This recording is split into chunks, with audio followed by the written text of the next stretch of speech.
अस्सलामुअलैकुम बच्चों। तो आज हम अपने सेकंड लेक्चर की तरफ चलते हैं जो कि होगा बी पर। बी को भी दो तरह से लिखा जा सकता है। आप लोग अपनी स्क्रीन पे देख सकते हैं, कैपिटल लेटर्स में और स्मॉल लेटर्स में।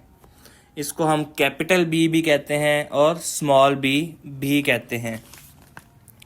इसकी साउंड कैसे निकालेंगे और इसकी साउंड क्या होती है, आइए ये देखते हैं। तो इसकी साउंड क्या होती है? बी की साउंड होती है ब। और इसको कैसे निकालते हैं? Press your lips together and release to से ब।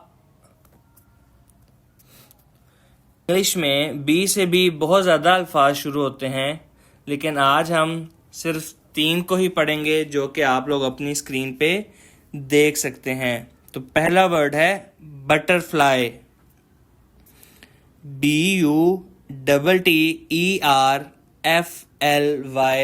बटरफ्लाई। सेकेंड वर्ड है बियर, BEAR, बियर।